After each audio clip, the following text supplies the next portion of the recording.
태초에 하나님께서 천지를 창조하셨습니다. 이때 하나님께서는 무에서 유를 창조하신 게 맞습니다. 이건 너무 상식입니다. 그런데 창세기 기록을 보면 하나님께서 무에서 유를 창조했다는 것을 그리지 않고 이미 무엇이 있는 상태에서 시작을 합니다. 창세기 1장 2절 말씀은 이렇게 기록하고 있습니다. 땅이 혼돈하고 공허하며 흑암이 깊음 위에 있고 하나님의 영은 수면 위에 운행하시니라. 이미 땅도 있고 흑암도 있고 깊음 위에 있고 수면도 있습니다. 이렇게 창세기가 너무나도 당연한 무에서 유를 창조한 것을 그리지 않고 이미 많은 것들에서 창조된 이미 많은 것들이 있는 상태에서 시작을 하는 이유가 있습니다. 그 이유는 창세기에서 하는 질문이 누가 무에서 유를 창조했느냐 그 질문이 아니기 때문입니다. 모세로부터 창세기의 이야기를 듣는 이스라엘 백성들, 고대 근동 사람들이 했던 질문이 무엇이냐면 누가 질서를 세울 것인가 그겁니다. 왜냐하면 그 당시 사람들은 가장 두려워했던 것이 혼돈, 무질서였기 때문입니다. 그렇다면 왜 그 사람들은 혼돈, 무질서를 두려워했겠습니까? 혼돈은 사람이 통제할 수 있는 선을 넘어선 겁니다. 사람은 자신의 환경이 통제를 벗어나면 그때부터 불안해하고 두려워하기 때문에 무질서, 자신의 통제를 벗어난 혼돈과 무질서를 두려워했습니다. 그리고 고대 근동 사람들에게 가장 큰 혼돈과 무질서를 주는 곳은 사막이고 바다였습니다. 큰 물과 사막입니다. 가장 먼저 바다를 보면 바다는 굉장히 컸습니다. 그리고 예상할 수 없고 굉장히 위험했습니다. 언제 폭풍이 와서 큰 파도가 일어나고 그래서 배를 전복시킬지를 모르는 그런 곳이었습니다. 그래서 사람들에게 예측할 수 없는 바다는 공포의 대상이었습니다. 마찬가지로 사막도 무질서로 가득 차 있었습니다. 그 이유는 사막에 물도 없고 식량도 없고 또 자기를 언제든지 공격할 수 있는 야생 짐승들 또 악한 사람들, 강도들도 있었습니다. 그래서 생명의 질서를 유지할 수 있는 곳이 아니었다는 사실입니다. 그래서 사막과 바다는 죽음의 공간이었고 무질서의 공간이었습니다. 그래서 출애굽을 한 이스라엘 백성들이 사막에 나와서 이런 질문을 하는 겁니다. 이런 무질서가 가득한 곳에서 누가 질서를 세울 수 있을까? 다시 말하면 무질서가 가득한 환경을 누가 통제하고 다스리겠느냐? 그 질문을 다시 말하면 누가 이 사막에서 우리를 지켜줄 수 있겠느냐? 이 질문을 하고 있던 사람들에게 모세는 대답을 합니다. 창세기 1장 1절에 태초에 하나님이 천지를 창조하시니라. 모세는 이 말을 통해서 무질서 속에서 질서를 세우시는 분은 하나님이시다. 사막에 무질서가 가득한 이 사막에 있는 너희는 두려워할 필요가 없다. 너희가 어떤 환경에 있다 할지라도 너희의 통제는 벗어나는 환경이 있다 할지라도 하나님께서 지켜주신다. 너희가 두려워하는 그곳에서도 너희가 지금 통제를 벗어나는 무질서가 가득한 곳에 있다고 해서 두려워하지만 그 두려워하는 그곳도 하나님은 다스리시고 통제하신다. 두려워하지 말라고 말씀을 합니다. 그리고 우리도 태초에 하나님께서 천지를 창조하신다는 이 말씀을 보면서 우리 자신에게 이렇게 말해야 됩니다. 하나님은 내가 두려워하는 그곳에서도 나를 지켜주신다. 하나님은 내가 가장 두려워하는 나의 통제를 벗어난 무질서가 있고 내가 가장 두려워하는 그것도 하나님께서는 지켜주시기 때문에 두려워할 필요가 없다는 사실입니다. 그런데 하나님은 단순히 우리를 그곳에서 지켜주시는 것이 아닙니다. 한 걸음 더 나아갑니다. 하나님은 우리가 두려워하고 있는 그 환경을 사용해서 우리의 한계를 뛰어넘게 하십니다.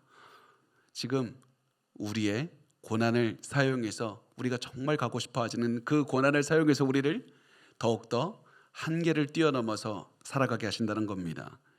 그래서 우리가 지금 고난에 허덕이고 있는 이유가 무엇이냐면 우리의 한계를 마주했기 때문이라는 사실을 아셔야만 됩니다. 우리가 지금 내 능력의 한계를 마주하고 있기 때문에 우리가 지금 도망가고 싶고 힘들고 내 통제를 벗어났습니다. 이게 내 힘으로 되지 않습니다. 이런 마음 때문에 두려워하고 힘들어하는 겁니다. 우리가 이런 나의 능력의 한계를 마주하면 우리가 보이는 일반적인 반응이 무엇이냐면 나 자신을 강하게 하는 겁니다. 그래서 나는 고난이 왔을 때 나 스스로에게 이렇게 말하지 않습니까? 힘을 내야 되겠다. 내가 조금만 더 버텨야 되겠다. 내가 더 강하게 해야 되겠다. 그래서 힘이 들고 어려운 사람을 만나면 힘내라고, 조금만 더 버티라고, 강하게 하면 된다고. 근데 우리 잘 알죠? 내가 아무리 힘을 내서 버티고 나 자신을 강하게 만들려고 해도 강하게 됩니까? 안 되는 겁니다. 내가 그 환경을 넘어설 수 있는 담대함이 생깁니까? 그럴 수 없습니다. 고난은 넘어설 수 없는 겁니다. 이 고난은 이미 내 능력의 한계를 넘어선 겁니다. 내가 강한 마음을 가지고 힘낸다고 해서 고난을 넘어설 수 있는 게 아닙니다. 그래서 내가 더 강한 마음을 가지려고 하면 할수록 더 두렵게 되고 더 힘들게 되는 겁니다. 내가 한계를 뛰어넘는 방법, 그것은 나의 약점을 인정하고 하나님의 강함을 의지하는 겁니다. 나는 아무것도 할 수 없다는 사실을 철저하게 인정하고 하나님만 믿고 의지하는 겁니다. 그래서 우리가 강해지기 위해서는 내가 더욱더 결단하는 곳으로 가는 것이 아니라 하나님에 대한 믿음밖에 남지 않는 곳으로 가야 됩니다. 내가 조금이라도 내 능력을 의지하는 곳에 있으면 그곳이 편하니까, 그곳이 내가 안정감을 느끼니까 그곳에 있으면 우리는 더 약해지는 것이고 평생 고난에 질려 살아가는 겁니다. 그러나 내가 마음 먹는다고 해서 내가 약해집니까? 내가 하나님만 의지할 수 있습니까? 내가 약해지고 하나님의 강함을 의지하는 것이 이제 해야지 하고 결단하면 그때부터 가능합니까? 그렇지 않습니다. 내가 약함을 인정하고 나의 약함을 인정하고 하나님의 강함을 인정하기 위해서는 내 약함을 철저하게 인정할 수 있는 체험을 해야 됩니다. 경험을 해야 됩니다.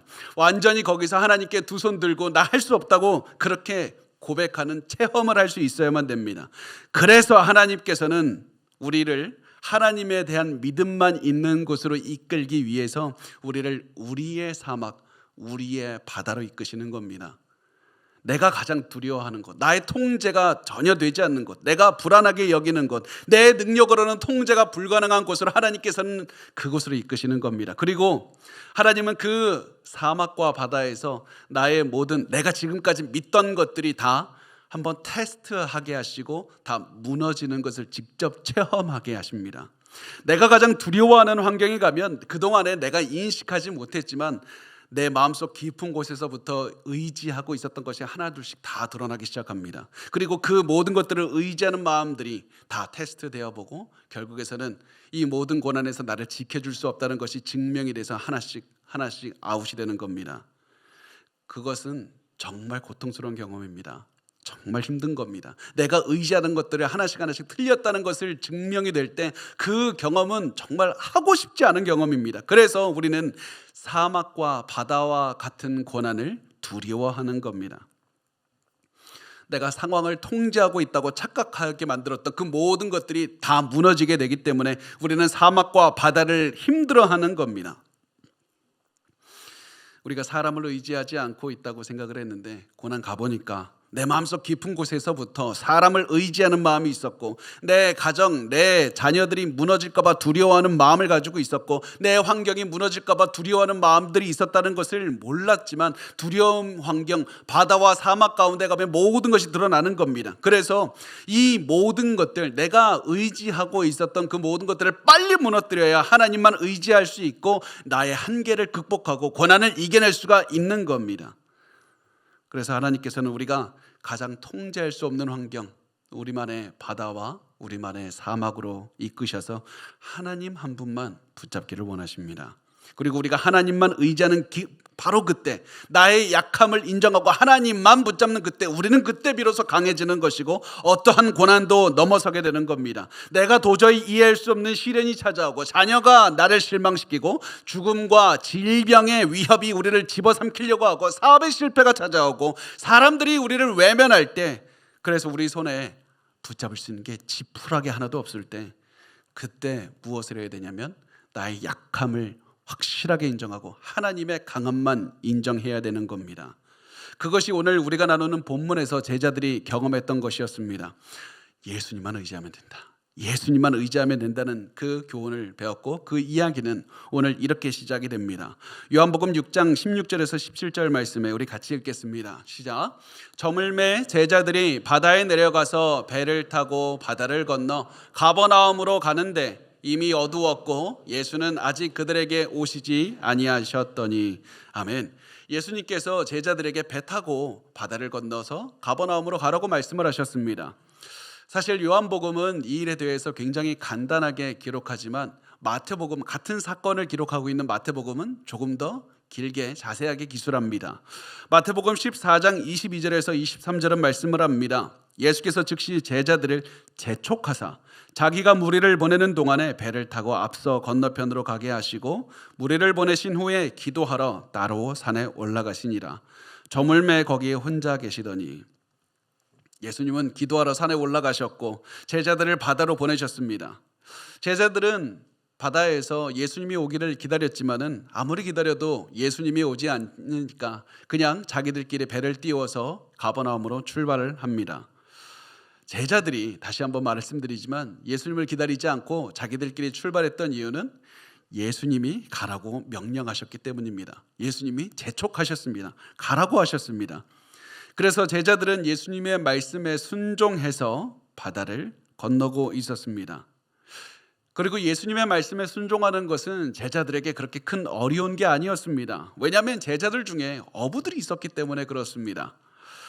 바다는 이 어부들이었던 제자들에게는 가장 자신 있는 곳이었습니다.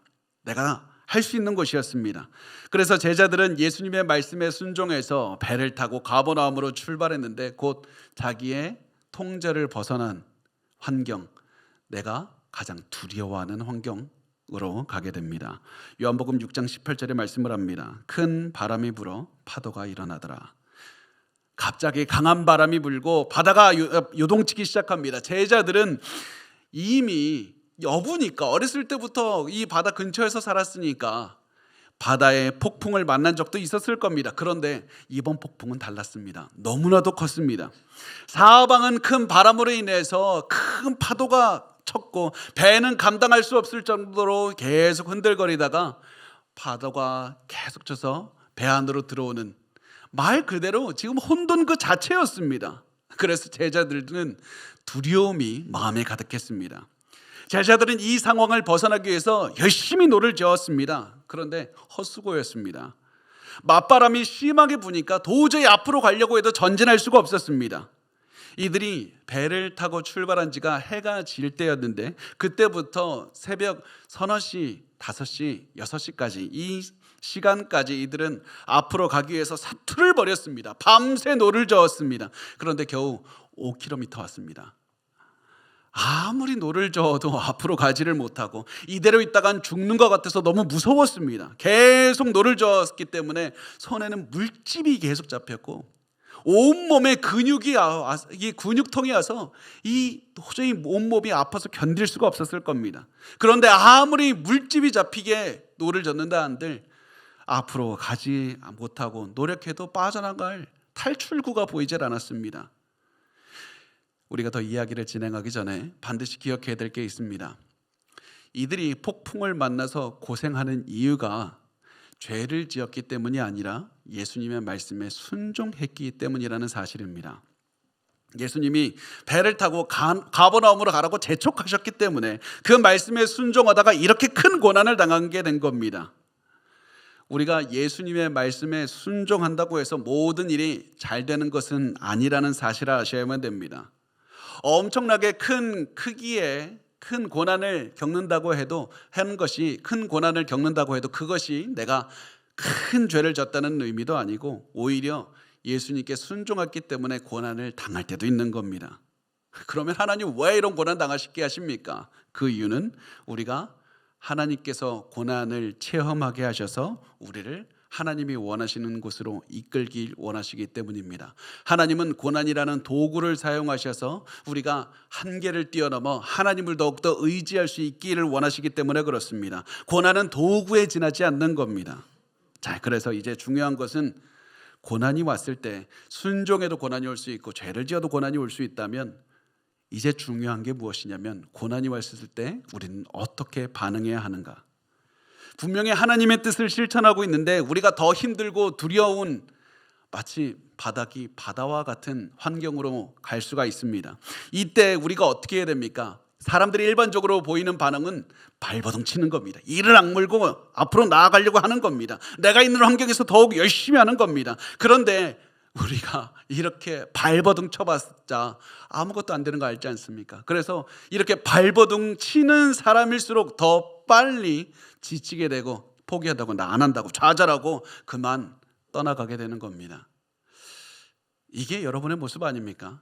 고난이 찾아와서 내가 해보려고 할 수 있는 거 다 해봤는데, 발버둥을 치고 이를 꽉 깨물고 열심히 해봤는데 아무것도 안 됩니다. 아무리 해도 앞으로 가져지가 않아요. 그래서 모든 것을 포기하고 싶은 그런 순간에 여러분 있지 않습니까? 여러분, 우리가 반드시 기억하시기 바랍니다. 여러분이 아직도 열심히 해봤지만 포기하고 싶고 좌절하고 싶고 아직도 두려운 이유가 무엇이냐면, 내가 아직 하나님을 믿지 못하는 부분이 있기 때문에 그런 겁니다. 내가 노력을 덜해서 그런 게 아니라 내가 하나님을 믿지 못하는 마음이 아직 있는 겁니다. 환경을 두려워하는 마음과 하나님에 대한 불신은 같이 갑니다. 내가 아직 하나님을 믿지 못하고 내 능력 의지하기 때문에 환경을 두려워하는 겁니다. 내가 나를 믿으면 믿을수록 환경은 나의 통제를 벗어나서 일어나기 때문에 내가 나를 믿을수록 더 두렵게 되고 불안하게 되는 겁니다. 그래서 하나님은 그 두려움을 없애고 하나님만 믿게 하기 위해서 내 능력으로는 도저히 어떻게 할 수 없는, 내 능력으로는 아무것도 할 수 없는 그곳으로 이끄시는 겁니다. 내가 하나님 앞에 가서 아무것도 할 수 없다고 말하면서 포기하는 그곳으로 이끄셔서, 고난으로 이끄셔서 우리가 하나님만 의지하게 하시고 담대하게 하시고 우리가 이제는 변화된 삶을 살게 하시는 겁니다. 하나님께서는 우리가 우리의 능력을 포기하기를 원하십니다. 그런데 이런 말씀을 듣는 어떤 분들이 이렇게 대답합니다. 저 이미 다 포기했어요, 목사님. 뭐 얼마나 더 포기해요. 내가 지금 횟수로 지금 몇 년을 고생을 하고 있는지 아세요? 1년, 2년, 3년. 내가 얼마나 더 포기해야 됩니까? 얼마나 더 내려놔요? 아니, 나 저 몇 년 동안이나 하나님 앞에 다 내려놨습니다. 제가 여러분 확신합니다. 여러분이 이렇게 말씀하는 이유는 아직 내려놓지 못했기 때문에 그런 겁니다. 저를 그렇게 쳐다보지 마세요. 아직도 내 능력으로 살아가려는 그 마음이 있기 때문에 아직도 그렇게 말을 하는 겁니다. 우리 마음속에 그렇게 말하는 우리 마음속 깊은 곳을 보면 우리가 이렇게 소리치고 있는 것을 보게 될 겁니다. 하나님, 저 이거 못 내려놔요. 나 이거 내려놓으면 죽어요. 내가 이것까지 내려놓으면 뭐 어떻게 살라는 얘기입니까? 안 됩니다. 저 절대 이것만은 포기할 수 없습니다. 이런 부분이 있으면 하나님 앞에 다 내려놓지 못합니다. 하나님은 그것마저도 여러분의 능력을 전부 포기하고 하나님의 능력만을 의지하는 곳으로 이끌기를 원하십니다. 그래서 폭풍으로 인해서 높은 파도가 가득한 바다 한가운데에서도 하나님만 의지하고 평안한 마음을 가질 수 있도록 되기를 원하시는 겁니다. 그래서 우리는 우리의 능력을 포기하고 하나님의 능력만 의지해야 되는 겁니다. 자, 그러면 어떻게 하는 겁니까? 내 능력 포기하고 하나님의 능력 의지하는 그거 어떻게 하는 겁니까? 그것은 환경은 그만 바라보고 폭풍, 파도, 바다 그거 다 그만 보고 예수만 따르는 겁니다. 내 삶에 폭풍이 내려쳐도 중요하지 않습니다. 예수만 보고 따르는 것이고 내 발밑에 땅이 있든지 바다가 있든지 무엇이 있든지 예수님 뒤만 따라가는 겁니다. 예수님처럼 기도하고 예수님처럼 사랑하고 예수님처럼 사명을 위해 살아가는 겁니다. 환경이 힘들고 안 힘들고 중요하지 않았습니다. 파도가 치고 바람이 불고 비가 내리고 그건 처음부터 중요한 게 아닙니다. 지금 예수만 바라보고 예수만 따라가느냐, 그게 중요한 겁니다. 그러면 그것이 우리가 하나님만을 의지하는 삶을 살아가게 되는 겁니다. 제가 우리 교회를 개척한 지 5년 됐어요. 근데 제가 거울을 보면서 5년 동안에 무슨 일이 있었던 것인가, 내가 폭삭 늙어버렸나 그런.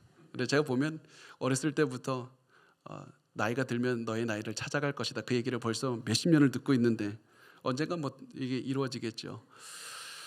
제가 2020년에 개척을 하고 개척한 두 번째 주일에 제가 무슨 설교를 했는지 잘 기억은 안 나는데 그때 했던 문장 하나는 기억이 납니다. 1000번을 울어야 목사가 된다. 1000번을 울어야 목사가 된다. 이게 제가 만들어낸 문장이 아니라 제가 다녔던 신학교에 붙어 있었던 어떤 팜플렛에 이게 써 있었던 문구였습니다. 사실 그 문구가 저에게 굉장히 충격적이어서 제가 그 문구를 바라보면서 사실 지금까지 기억하면서 매일매일 다짐합니다. 야, 나 진짜 너무 부족한데 내가 1000번을 울면 성도들을 위해서 하나님 앞에 가서 내 죄를 회개하고 그러면서 1000번을 울면 지금보다 조금 더 괜찮은 목사가 되진 않을까? 내 개인적인 아픔으로 인해서 울고 하나님을 사랑하는 마음으로 울고 성도들을 위해서 기도하는 마음으로 울면 나도 조금은 목사다운 목사가 조금은 더 될 수 있지 않을까? 하나님의 마음을 조금 더 헤아리고 성도들의 말을 조금 더 이해할 수 있지는 않을까? 그런 마음으로 사실은 지금까지 계속해서 울면서 살았습니다. 죄가 있어서 울고 부족해서 울고 내가 할 수 없어서 울고 성도들이 너무 안타까워서 울고 성도들을 위해서 기도하다 울고 그러면서 너무나도 부족하지만 최선을 다해서 할 수 있는 만큼 울면서 살았는데요. 그러면서 울다가 순종하고 그러면서 살았더니 제가 아직은 가야 될 길이 멀긴 하지만 조금 더 하나님의 마음을 알게 되고 조금 더 성도들의 사정이 마음이 읽히게 되었다는 것을 알게 되었습니다. 그래서 저도 오늘 계속 1000번을 울어야 목사가 된다. 1000번을 울어야 목사가 된다. 이런 생각을 하고 살아갑니다. 저는 여러분에게도 이 말씀을 들려드리고 싶습니다. 1000번을 울어야 아빠가 됩니다. 1000번을 울어야 하나님이 원하시는 엄마가 됩니다. 1000번을 울어야 하나님이 원하시는 기업가가 되고 하나님이 원하시는 순장이 되고 1000번을 울어야 하나님이 원하시는 음악가가 되고 미술가가 되고 하나님이 원하시는 그리스도인의 삶을 살 수가 있는 겁니다. 우리가 걷고 있는 이 괴로운 순간에서도 1000번을 울면서 순종하면 됩니다. 여러분이 가장 두려워하는 순간에 예수님만 보면서 순종하는 거 그거 결코 쉽지 않을 겁니다. 정말 힘들 겁니다. 사람의 능력으로 이게 가능한가? 그런 생각 들 겁니다. 그런데 밑에 바다가 있고 내가 그곳으로 걸어가야 된다는 그런 상황에서 무서워서 힘들어하며 있어도 울면서 예수만 보면서 걸으면 되는 겁니다. 그러면 우리를 잘 아시는 예수님께서 우리의 눈물을 닦아주실 것이고 최적의 타이밍에 우리를 고난 속에서 건져주실 겁니다. 왜냐하면 우리를 가장 두렵게 만드는 환경 속에서 예수님만 믿는 마음으로 순종하면서 울면서 걷고 있는 모습을 예수님은 보고 계시기 때문에 그렇습니다. 예수님은 단 한순간도 여러분에게서 눈을 뗀 적이 없습니다. 예수님은 지금도 여러분을 보고 돕고 계신 겁니다. 그리고 예수님께서는 폭풍 속에서 앞으로 전진하려고 노를 저으면서 고생하는 제자들의 모습도 다 보고 계셨고 기도로 돕고 계셨습니다. 그 모습을 성경은 이렇게 그리고 있습니다. 마가복음 6장 48절 말씀에 바람이 거스름으로 제자들이 힘겹게 노젓는 것을 보시고 밤 사경쯤에 바다 위로 걸어서 그들에게 오사 지나가려고 하시매 예수님께서 제자들이 폭풍 속에서 사투를 벌이고 있는 것 밤새도록 고생하는 것 보고 계셨습니다. 그런데 예수님은 쟤네 사투를 벌이고 있다. 빨리 가야 되겠다. 도와줘야 되겠다. 놀라지 않으셨습니다. 왜냐하면 예수님께서는 이미 제자들을 보내기 전에 이미 제자들이 어떠한 고생을 할지 알고 계셨기 때문에 그렇습니다. 폭풍을 만나서 이미 바다에서 어려움을 겪을 줄 알고 바다로 보내신 겁니다. 그리고 예수님께서는 제자들을 위해서 계속 기도하고 계셨기 때문에 제자들의 아픔을 알고 계셨고 고생하는 것을 보고 계셨고 제자들을 돕고 계셨던 겁니다. 예수님은 발버둥 치다가 좌절하고 포기하고 싶어 하는 우리도 보고 계시고 우리를 사랑하고 계시고 우리를 돌봐주고 계십니다. 무너져가는 결혼 생활 때문에 힘들어하는 내 모습도 보고 계시고 자녀의 가슴이 나를 향해서 너무 냉담해서 너무 가슴이 아파서 힘들어하는 내 모습도 지켜보고 계십니다. 다음 달에 대출금 어떻게 갚지? 고생하며 힘들어하면서 답답해하는 내 모습도 보고 계시고 질병 이거 어떻게 이겨야 됩니까? 나 어떻게 싸워야 되는지 잘 모르겠다고 고민하면서 힘들어하는 나의 모습도 보고 계신 겁니다. 여러분 힘든 거 다 괜찮습니다. 그곳에서도 좌절하지 말고 울면서 예수만 보면서 한 걸음씩 걸어가면 됩니다. 예수만 보면서 앞으로 걸어가면 됩니다. 그러면 때가 되었을 때 예수께서 우리를 고난 속에서 건져주실 겁니다. 그리고 그런 일이 제자들에게 일어났습니다. 제자들이 도저히 내가 앞으로 더 할 수 없다는 마음으로 다 포기하고 싶을 때 예수님이 오신 겁니다. 19절 말씀인데 우리 같이 읽어보겠습니다. 시작. 제자들이 노를 저 12여리쯤 가다가 예수께서 바다 위로 걸어 배 가까이 오심을 보고 두려워하거늘. 아멘. 예수님이 제자들을 보시다가 가장 적절한 때 제자들을 돕기 위해 출발하셨습니다. 제자들이 가장 포기하고 싶을 때, 가장 괴로워하는 그 시간에, 나 못하겠다고 하는 그 시간에 예수님은 제자들을 위해서 출발하신 겁니다. 예수님은 제자들의 고통과 두려움의 정점에 있었을 때 그때 출발하셨습니다. 그리고 예수님은 물 위를 걸어서 오셨습니다.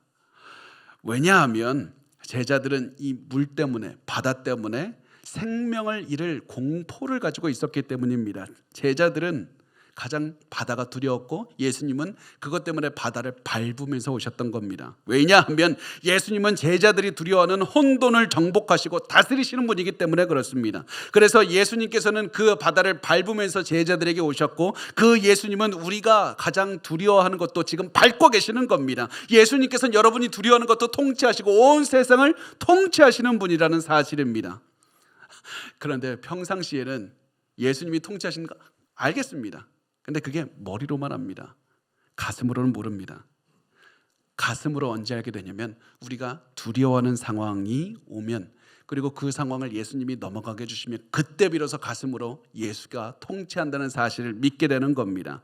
우리가 가장 두려워하는 환경에 처했을 때 예수께서 개입하셔서 그 고난을 넘어서면 그때 비로소 우리는 가슴으로 예수의 위대함을 알게 되는 겁니다. 고통과 두려움의 정점에 가봐야 예수께서 얼마나 큰 능력이 있는지를 알 수가 있는 겁니다. 예수님이 이런 고난도 넘어설 수가 있으신 겁니까? 예수님이 이만큼 나를 사랑하시는 겁니까? 이런 고백이 나오는 때가 고난의 정점에서 통과했을 때입니다. 그래서 우리는 인생의 폭풍이 아무리 크게 와도 두려워할 필요가 없습니다.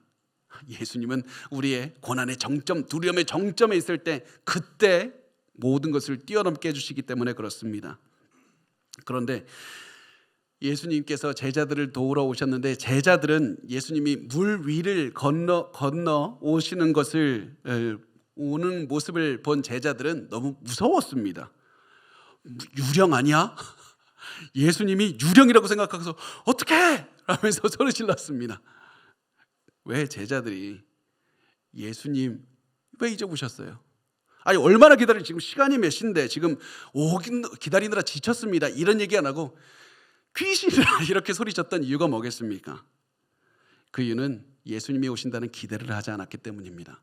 예수님이 자신을 보고 있다는 생각도 하지 않았습니다. 자신들을 위해서 기도하고 있다는 생각도 못했습니다. 예수님께서 바다를 밟고 오신다는 예상 자체를 하지 않았습니다. 그러나 여러분은 예수님께서 여러분을 도우신다는 기대를 하셔야만 됩니다. 여러분은 예수께서 그 모든 고난 가운데 나를 보고 계시고 나를 지켜주고 계시고 최적의 타이밍에 나와 함께 하셔서 고난에서 건져주실 것이라는 사실을 반드시 알고 기대해야 됩니다. 왜냐하면 그게 우리의 희망이기 때문에 그렇습니다. 우리의 희망은 내가 힘을 키워서 단단하게 해서 이겨내야 되겠다, 이거는 절망인 겁니다. 우리의 희망은 예수께서 나와 함께 하시고 도우신다. 예수의 사랑과 돌봄과 도움이 우리가 가진 희망의 전부입니다. 예수를 기대하십시오. 예수님은 도우십니다. 그런데 예수님께서는 제자들을 도우러 오셔서 갑자기 바람을 멈추시고 파도가 잠잠하게 하시는 것이 아닙니다.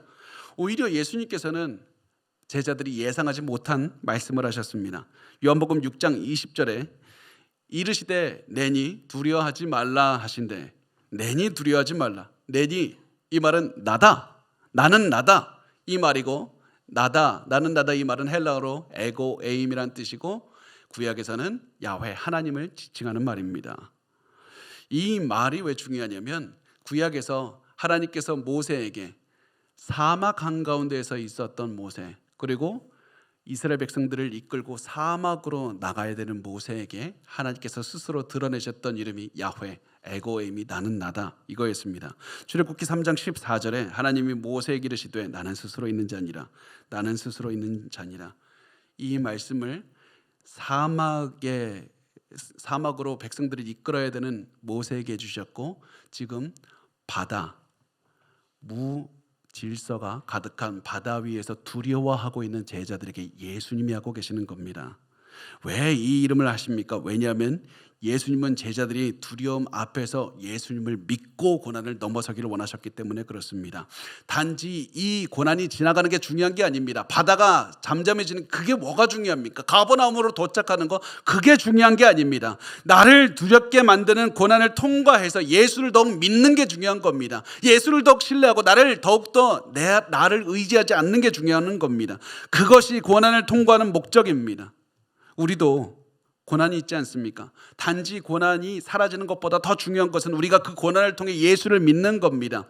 우리는 고난이 왔을 때 내가 더 강해지면 내가 고난, 두려움을 넘어선다고 생각하지만 두려움은 이미 내 능력을 뛰어넘은 겁니다. 아무리 두려움은 내 능력을 키운다고 해도 두려움이 사라지지는 않는 겁니다. 왜냐하면 두려움은 내가 아무리 능력을 키워도 그것보다 더 큰 능력으로 나를 짓누를 것이기 때문에 그렇습니다. 두렵게 만드는 환경은 우리의 능력을 넘어서는 겁니다. 그래서 예수님은 우리가 두려움을 넘어서게 하기 위해서 예수님을 믿게 하시는 겁니다. 내니 두려워하지 말라. 제자들은 무리를 건넌 분이 예수님이라는 사실을 인식하고 너무 기뻤습니다. 그래서 예수님을 배 안으로 맞아들였습니다. 요한복음 6장 21절에 이렇게 말씀을 합니다. 이에 기뻐서 배로 영접하니 배는 곧 그들이 가려던 땅에 이르렀더라. 놀라운 것이 무엇이냐면 예수님이 배에 타니까 제자들이 탄 배가 목적지에 이제 쉽게 도착을 했다는 겁니다. 예수님이 배에 타니까 폭풍우가 사라졌고 파도는 잠잠해졌고 배는 목적지에 도착했습니다. 이 모습을 보면서 제자들이 무슨 생각을 했겠습니까? 진짜 곳이지. 아니, 지금까지 헛고생을 내가 몇 시간을 한 거야. 아니, 지금 내가 지금까지 수고하고 고민했던 그 좌절감 나 왜 느낀 거야? 내가 노를 적게 해서 손봐 물집도 가득하고 온몸이 다 뻐근하네. 이거 왜 한 거지? 예수님 데려다 주실 거면 진짜 곳이지. 뭐 이렇게 늦게 오세요? 헛고생 시킵니까? 제자들이 가버나움에 도착하는 게 예수님의 목표였다면 제자들은 폭풍 속에서 고생할 필요 자체가 없었습니다. 예수님의 목표는 제자들이 호수를 건너는 게 아니라 하나님을 신뢰하는 훈련을 하는 거였고, 하나님을 신뢰하는 훈련은 가장 두렵게 만드는 그 바다 위에서 했던 겁니다. 나를 짓누르는 두려움을 직접 마주하고 그 두려움을 넘어서게 하는 예수의 능력을 체험하고 예수를 신뢰해서 한계를 뛰어넘어서 내가 이제는 나를 그만 의지하고 하나님만 의지하도록, 예수만 의지하도록 그렇게 해서 내 한계를 뛰어넘게 하셨던 겁니다. 그래서 지금 여러분이 고난 중에 있습니까? 지금 그렇다면 최적의 타이밍입니다. 여러분을 포기하고 하나님을 믿으십시오. 예수만 의지하시면 됩니다. 나는 할 수 없다는 것을 인정하고 예수님만 신뢰하고 예수의 능력으로 살면 되는 겁니다. 폭풍한 가운데서도 예수의 능력을 의지하면서 예수님의 뜻을 실행하면 됩니다. 눈물이 납니까? 울더라도 예수의 능력을 의지하고 예수님만 따라 살면 되는 겁니다. 그런데 저 잘 알고 있습니다. 이렇게 사는 거 쉽지 않습니다. 무슨 발밑에 바다가 있는데 그거를 뭐 쉽게 건너라고 하겠습니까? 폭풍우가 불고 큰 파도가 쳐서 우리를 두렵게 만드는 환경에서 예수 의지하는 게 그렇게 쉽습니까? 그거 너무 어렵습니다. 사실 그거 저도 어려워서 저도 고민했습니다. 어떻게 해야 됩니까? 답답합니다. 기도할 때 저도 모르게 갑자기 한 가지를 깨닫게 됐습니다. 너무 당연한 건데 너무 당연한 한 가지를 갑자기 깨달았습니다. 그게 뭐냐면 성경의 인물들은 하나님의 사랑이 매일 그 자신의 주위를 둘러싸고 살았다는 겁니다. 잘 보면 시편 34편 8절에 보면 다윗은 말합니다. 너희는 여호와의 선하심을 맛을 보아 테이스트 보아 알지어다. 눈으로 보라. 테이스트 앤 씨. 그래서 다윗은 살기 위해서 미친 척 했을 때도 하나님의 선하심을 입으로 맛보았고 눈으로 봤습니다. 어떤 상징적인 이야기가 아니라 시적인 표현이라 다윗에게 미친 척하는 두려워하는 그 순간에서도 하나님의 선하심을 입으로 맛을 받고 눈으로 본 겁니다. 다윗에게 하나님의 살아계심은 현실 그 자체였던 겁니다. 또 다윗은 이렇게 말합니다. 시편 27편 4절에 내가 여호와께 바라는 한 가지 일 그것을 구하리니 곧 내가 내 평생 여호와의 집에 살면서 여호와의 아름다움을 바라보며. 다윗은 하나님의 아름다움을 직접 눈으로 봤던 겁니다. 다윗은 단순히 상징적으로 하나님이 이렇게 아름답겠지 그런 이야기를 하는 것이 아니라 추상적인 얘기가 아니라 하나님의 아름다움을 자기 눈으로 직접 본 겁니다. 어디를 봐도 하나님의 아름다움을 볼 수가 있었던 겁니다. 에스겔서 3장 3절에 내게 이르되 인자여 내가 내게 주는 이 두루마리를 내 배에 넣으며 내 창자에 채우라 하시기에 내가 먹으니 그것이 내 입에 달기가 꿀 같더라. 에스겔은 실제로 그 두루마리를 입에 먹은 것은 아니지만 하나님의 말씀을 자기 속에 넣었더니 그 말씀이 너무 달아서 꿀처럼 됐다는 겁니다. 그것이 단순히 어떤 그냥 좋네, 하나님 말씀 감동스럽네, 이게 아니라 자신의 속에서 너무 꿀처럼 느껴지는, 달게 느껴지는 그런 실질적인 체험을 한 겁니다. 시편 66편 12절에 사람들이 우리 머리를 타고 가게 하셨나이다. 우리가 불과 물을 통과했더니 주께서 우리를 끌어내사 풍부한 곳에 들이셨나이다.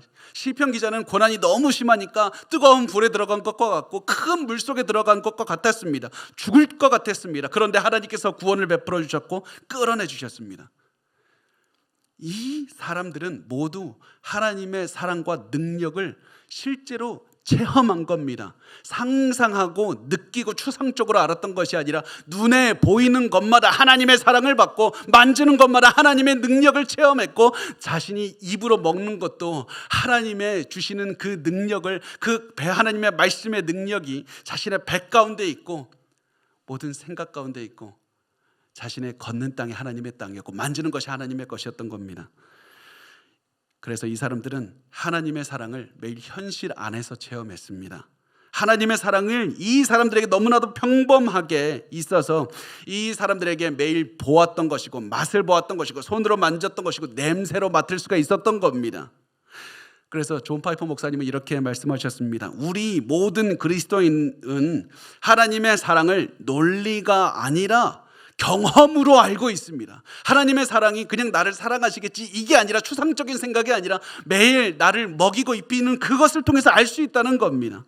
여러분의 그 사랑하시는 하나님의 사랑, 비록 고난이 있고 어렵지만 내가 걷는 이 하나님께서 나에게 밥을 주셔서 내가 밥을 먹고 있고 내가 잠을 자고 있고 내가 샤워하는 그 물주기를 통해서 하나님의 사랑을 체험할 수가 있고 내가 만나고 내가 만지고 냄새 맡고 내가 생각하는 그 모든 것, 내가 바라보는 모든 것이 하나님의 사랑의 증거라는 것을 하나님께서는 현실 속에서 존재하시는 분이라는 사실입니다. 그래서 우리가 이 고난 가운데에서 하나님만 바라보고 하나님만 의지하기 위해서는 지금 다른 것들을 보지 말고 하나님께서 현실 가운데 너무나도 평범하게 여러분과 함께하고 있다는 걸 보셔야만 되는 겁니다. 폭풍 가운데에서도 우리를 사랑하시는 하나님의 손길을 보시길 바랍니다. 우리를 지켜주시는 예수 그리스도의 말씀을 들을 수 있어야 되고 예수님의 향기를 맡을 수 있어야 되고 예수 그리스도의 사랑이 내가 느낄 수만 있어야 되는 겁니다. 어떤 미스테리어스한 그런 얘기를 하는 게 아닙니다. 하나님은 지금 이 자리에 있는 우리보다 더 현실적으로 우리 앞에 계신 것이고 그것이 단순히 어떤 특별한 체험을 하는 사람들의 얘기가 아니라 영적으로 앞서갔던 그 모든 목사님들과 신학자들 그리고 우리가 체험해야만 되는 겁니다. 사방을 둘러봐도 우리는 하나님의 사랑으로 둘러싸여 있습니다. 그것을 볼 때 우리 고난 넘어갈 수 있습니다. 예수 따라 살 수 있습니다. 여러분 지금 폭풍 속에 있습니까? 여러분 두려워하고 있습니까? 무엇 때문에 두려워하십니까? 예수님은 우리가 그런 약한 우리가 그런 큰 고난 가운데 들어가면 두려워할 줄 아셨습니다. 그럼에도 불구하고 우리를 그 환경에 두셨습니다. 그 이유는 우리가 그곳에서 모든 것을 포기하고 예수만 믿을 수 있는 환경이기 때문에 그렇습니다. 우리가 그 안에서 예수의 사랑하는 손길을 발견할 수 있는 최적의 환경이기 때문에 그렇습니다. 그래서 지금 고난 가운데 있으시다면 지금까지 신뢰하던 모든 것을 내어버리고 예수만 신뢰하시기 바랍니다. 울면서 예수만 바라보고 울면서 예수만 따라가면 되는 겁니다. 우리의 현실을 가득 채우고 있는 예수의 사랑을 바라보시고 예수의 뜻만 행하면서 사시기 바랍니다. 그러면 예수께서 모든 고난도 이겨내게 하실 것이고 우리의 한계를 넘어서게 하실 것이고 예수의 능력으로 이 혼란과 무질서가 가득한 이 세상 우리가 살아내게 하실 줄 믿습니다. 우리 그래서 예수님만 바라보면서 한 걸음씩 가시면 좋겠습니다. 그러면 예수께서 이 여러분의 그 환경, 어려운 환경, 파도가 치는 그 환경도 잠잠하게 하시고 예수만 바라보게 하는 그런 놀라운 경험을 하게 하실 줄 믿습니다.